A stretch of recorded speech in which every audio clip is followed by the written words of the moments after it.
E aí, devs, aqui quem fala é o Gabriel Dias do Descomplicando Linguagens. E no vídeo de hoje o tema é funções. A gente vai abordar um pouco esse assunto que é muito pedido por vocês. Se você ficou curioso, quer saber como é que funcionam as funções dentro do SAP, fica com a gente até o final. Não deixe de se inscrever, curtir as notificações. Mais de 90% do nosso público não curte nosso canal. Pô, curte aí, se inscreve. Dê uma forcinha aí pra gente continuar fazendo esse material pra vocês. Então vem com a gente, vamos descomplicar junto.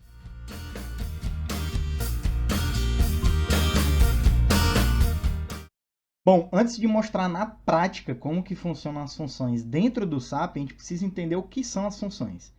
As funções nada mais são do que agrupamentos de códigos que serão reutilizados dentro do ambiente SAP. O que isso quer dizer? A gente cria uma função para resolver um determinado problema.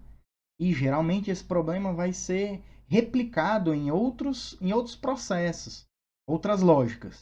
O que eu quero dizer com isso? A gente cria uma função que é um conjunto de códigos, né? Então você imagina que a função é um container e nós vamos colocando códigos dentro dele que se relacionam, ou seja, se uma função, você tem uma função que vai determinar o dia da semana, você tem todo um código dentro da sua função que vai lhe expor qual é o dia da semana. Então, todo esse código tem um propósito bem definido. O propósito que eu dei aqui foi uma função que retorna, você coloca uma data e retorna o dia da semana. Isso é um exemplo de uma função.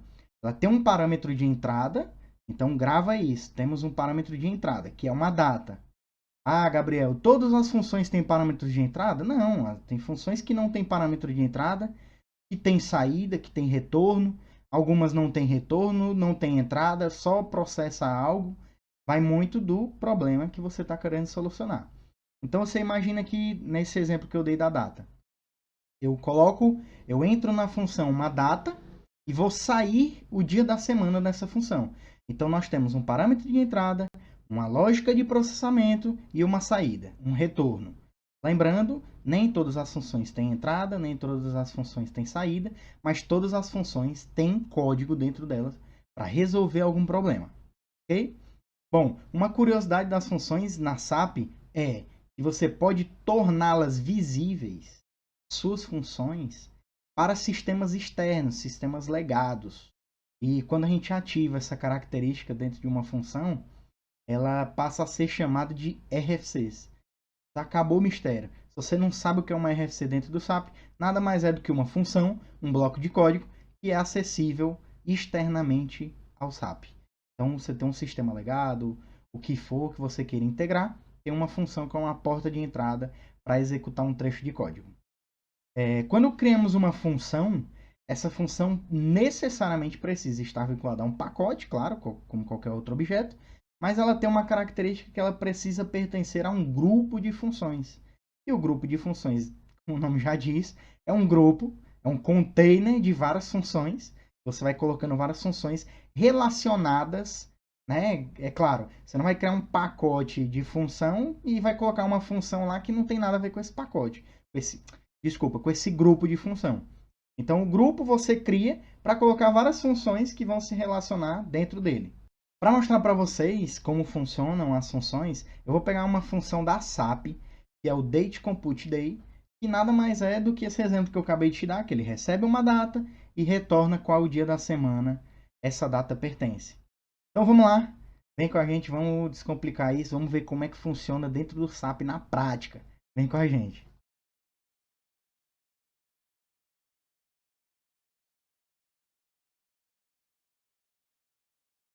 Brincadeira tem hora, brincadeira tem hora.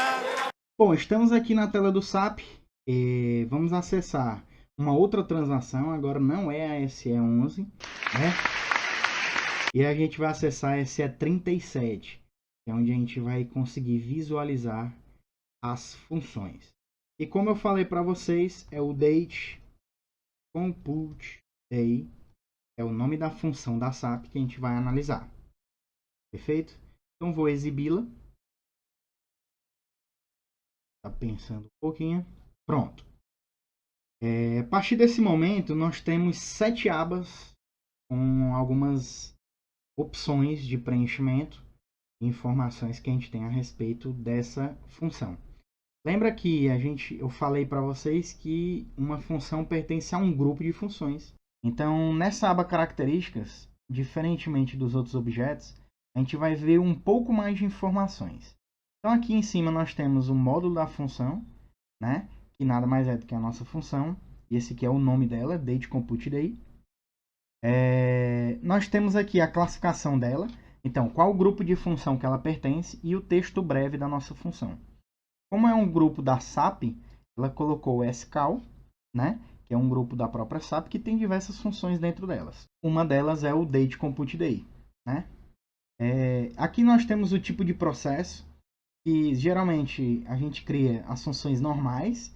Como eu te falei, se você quiser que essa sua função passe a ser uma RFC, é bem complexo. Você vê aqui que é só você marcar esse flag.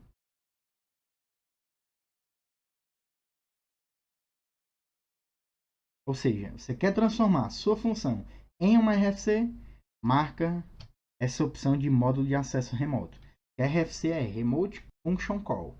Então, é a chamada de função remota. Então, quando você marca essa função, módulo de função remota, automaticamente ela passa a ser uma RFC. Existem aqui também os responsáveis, quem foi que criou, o último modificador e a data, assim como os outros objetos, o pacote ao qual pertence. Aí nós temos uma diferença, porque quando você cria um grupo de funções, ele cria um programa para você. E, consequentemente, você tem um include também. Nós temos o idioma de origem e a data em que foi liberado essa função. Qualquer dúvida que vocês tenham a respeito de alguma informação aqui dessa tela, é só vocês deixarem nos comentários, que a gente vai respondendo com o maior prazer. Porque como a gente tem uma limitação aqui de tempo no YouTube, então qualquer coisa que vocês precisarem, vocês podem falar, pode deixar nos comentários que a gente vai ajudar. A segunda aba que nós temos é a importação. A importação ela tem uma característica de importar dados para dentro da função, certo?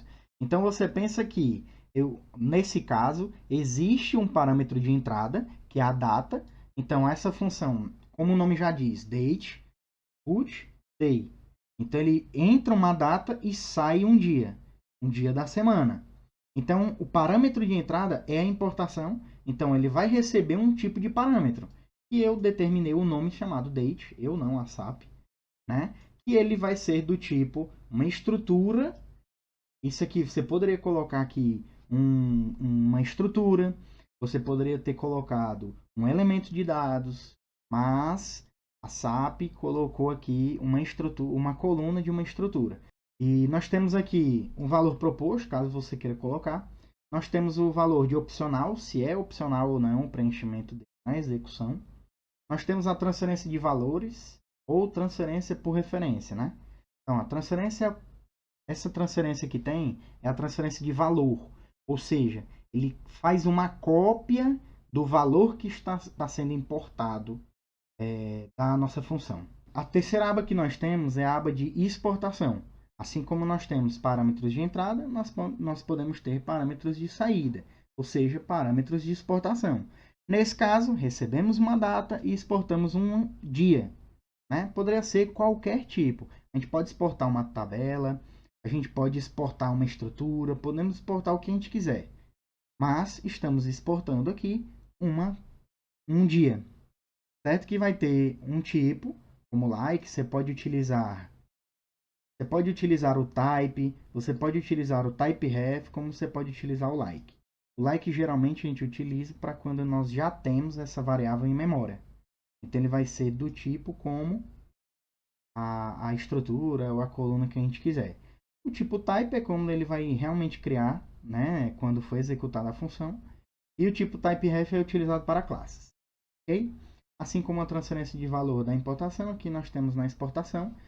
Sempre que for uma RFC, tem que estar marcado tanto na importação quanto na exportação transferência de valor. Quarta aba que nós temos é a modificação. Então são parâmetros, nem o parâmetro de importação, nem o de exportação sim, mas o parâmetro de importação é um parâmetro que vai entrar e a gente não pode modificá-lo. Então se você quiser manipular o valor dele, você vai ter que passar para uma variável local e fazer essas modificações que você quiser e exportar o valor. A exportação, óbvio, a gente tem que modificar. Mas se você quer colocar um valor de entrada e esse valor vai poder sofrer modificações, aí você coloca nessa aba de modificações, porque ele vai ser tanto para importar quanto para exportar. Quinta aba que nós temos são as tabelas. Tabelas, como o nome já diz, você quer manipular tabelas dentro da sua função, porque até agora a gente trabalhou apenas com linhas, com estruturas e variáveis. Nessa aba de tabelas, você pode colocar, como o nome já diz, tabelas como parâmetros. Lembrando que, no vídeo passado, eu expliquei um pouco sobre os tipos de estruturas e categorias de tabela. Categorias de tabela pode se enquadrar como importação. Então, visivelmente, ele funciona como uma variável do tipo tabela, né? Então, se você colocar ele na importação, você vai passar a ter um parâmetro de importação na aba de importação, só que ele é uma tabela. Então, se você tem alguma dúvida de como funciona a categoria de tabela, aqui na descrição tem o vídeo, tem todos os links da playlist desde o primeiro vídeo.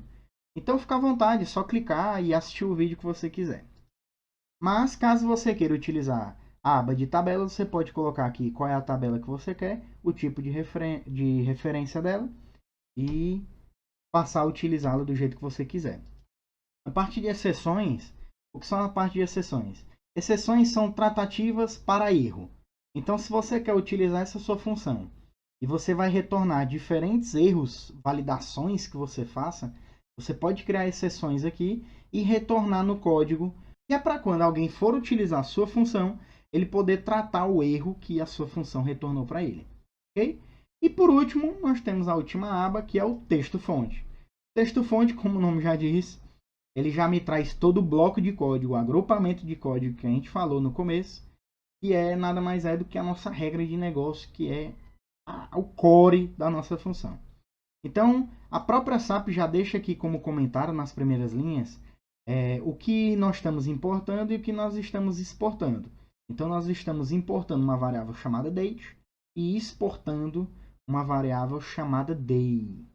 Ok? E aqui tem um código bem simples da SAP, que ela declara uma data. Como eu falei para vocês, é importação.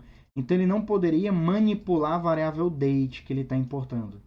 Aqui ele criou uma variável local para poder fazer modificações no date. Se ele tivesse colocado no modify, aí sim, no modificação. Se ele tivesse colocado a modificação, ele poderia fazer isso direto com o date. Mas não faria muito sentido, até porque os tipos de dados de entrada e saída são diferentes. Aqui ele faz uma tratativa da própria SAP, eu não vou entrar muito em detalhes, mas eu vou mostrar para vocês como é que a gente chama e utiliza funções, seja standard, ou seja, da própria SAP, ou funções nossas. Eu vou mostrar para vocês como que a gente utiliza em nossos programas. Bom, eu vou só copiar o nome da nossa função e vou entrar na SE38, eu já tenho um programa, a gente vai utilizar ele como modelo para chamar a nossa função. Basicamente, para chamar uma função, nós vamos ter o call function, vou passar o nome da nossa função, e aqui a gente vai colocar os parâmetros. Caso ela não tivesse nenhum parâmetro, eu parava por aqui. Mas a nossa função possui parâmetros. Aqui entra uma questão que muitos ABAPs, quando estão iniciando no SAP, têm ter uma certa dificuldade para conseguir entender a referência disso. Nós temos tanto o export como o import. O export eu vi na função, lá na nossa função, que o export é o day, até porque eu vou exportar o dia, e o import é a data, correto? Corretíssimo, você não está errado. O importing realmente é a data e o exporting é o day. Só que isso é na visão de dentro da função. Então, a nossa função importa e a nossa função exporta. Quando eu estou no programa, eu vou exportar para a função a data e vou importar o day. Eu vou colocar aqui, vou procurar lá qual é o tipo de dados que ele quer. Só copiar. Vou type. Pronto, e vou colocar aqui na nossa função. Já posso fazer um write datum today. Pronto. Eu estou exportando para a função a data atual, que é o SciDatum. É uma variável sistêmica que a gente já viu isso no segundo ou terceiro vídeo da nossa playlist. Já estou importando da função a variável day, que é o dia da semana a qual pertence a data que eu estou passando. A função importa a data, vai processá-la e exportar o dia. Então, entenda muito esse ponto de referência, porque quem está começando às vezes se confunde. Se eu executar, data 20/7, que é a data que a gente está gravando esse vídeo, com o dia da semana 1, que é a nossa segunda-feira. Perfeito? Ok. Aí você fala, pô, Gabriel, mas eu tenho que escrever a função inteira. Se eu esquecer alguma coisa, não vou conseguir decorar. Existe um caminho mais fácil da própria SAP, que é o modelo, que é esse botão lindo e maravilhoso, que ajuda os ABAPs do dia a dia. O modelo nada mais é do que realmente criar modelos que facilitam o preenchimento do ABAP. Então você coloca aqui o call function, você coloca o nome da sua função, automaticamente ele já traz todos os parâmetros. Importing, se tivesse exception, se tivesse tabela, já viria tudo preenchido bem bonitinho para você, para facilitar o seu dia a dia. É porque a gente tem que ganhar produtividade. O modelo não só serve para fazer o call function, mas você pode ver que tem select, messages, criação de performance, case. Nós temos também uma opção de classes, métodos. Então, se você quiser chamar um método de uma classe, por aqui você já vem mais rápido. Para fechar o nosso vídeo, eu vou mostrar para vocês as 5 funções que são mais utilizadas pelos ABAPs. Não coloquei exatamente na ordem. São funções que são bastante utilizadas pelos ABAPs. A primeira função é o Date Compute Day, que é o que a gente acabou de falar, que geralmente a gente utiliza para o módulo SD na parte de logística, entregas. A gente utiliza muito essa lógica de pegar os dias da semana. Então é uma função que o ABAP tem que conhecer. A segunda função que eu separei foi o GUI-Upload. O GUI-Upload nada mais é do que uma função que vai fazer o upload de ficheiros. Caso você queira fazer o upload do seu ficheiro, seja Excel, CSV, tabulador, separado por espaço, o que for, o que você quiser, você pode fazer a importação aqui. Pode ter certeza que o GUI-Upload vai te ajudar. E esse cara aqui quebra um galho danado, hein? Assim como o GUI-Upload, nós temos o famoso GUI-Download. GUI-Download, eu separei esse cara que também é muito útil. Ele vai transformar a sua tabela interna em um arquivo do Office ou TXT também. Então você pode exportar ele com o CSV, qual extensão você quiser, separado por vírgula, e também o TXT, como eu falei anteriormente. Então essa função é outra que você tem que ter dentro da sua listinha das funções mais utilizadas. Outra função que eu posso mostrar para vocês é o Conversion Exit Alpha Input. Esse cara vai ajudar a gente de uma forma bem simples, que você coloca um valor de entrada e ele adiciona zeros à esquerda. Para quem já fez integração com banco legado, ou integração com TXT, você sabe que quando a gente vai fazer a importação desses dados, a gente tem que tratar. E dentro do SAP, os zeros à esquerda fazem diferença sim. Tome muito cuidado, porque se você salvar eles com zeros à esquerda, na hora da sua importação, tiver dados manuais que o usuário vai digitar de dentro do SAP, o de dentro do SAP vai entrar com zeros à esquerda e o do banco legado lá, os dados que você está importando, não vão entrar. Ele pode dar incompatibilidade na hora do select. Então, muito cuidado quando você trabalha com dados externos do SAP. Essa função é uma das mais utilizadas quando você quer adicionar zeros à esquerda para que você consiga armazenar dados de uma forma mais dentro do padrão SAP. Continuando, a última função que eu posso mostrar para vocês é a função de Pop-up to Confirm. Cara, é um também dos mais utilizados, que como o nome já diz, é um pop-up para confirmação, onde você pode colocar um título, você pode colocar um texto, que eu vou colocar: você deseja continuar? Clássico. Sim e não. Você executar, você deseja continuar, sim, não e cancelar. Então esse cara vai nos ajudar quando a gente quer fazer um pop-up de confirmação. Como eu estou mostrando aqui, como eu fiz com vocês, mas pode ser utilizado para várias coisas. Existem diversos tipos de pop-up dentro do SAP. Pop-ups que mostram tabelas, pop-ups com inputs. Tem muitos tipos de pop-up. Mas geralmente o pop-up de confirm é o pop-up que a gente mais utiliza dentro do mundo ABAP. Bom, vamos ficando por aqui. Se você ficou com alguma dúvida, se você quer que a gente tire alguma dúvida, não deixe de escrever nos comentários, não paga nada. A gente está aqui para ajudar vocês e aumentar mais e mais a nossa comunidade e levar a informação que é tão restrita, as informações do SAP. Então, se você gostou, não deixe de dar o seu curtir para ajudar o nosso canal, para a gente continuar, para a gente saber que vocês estão gostando e a gente continuar com os nossos vídeos. Então, ficamos por aqui. Valeu, devs. Abraço!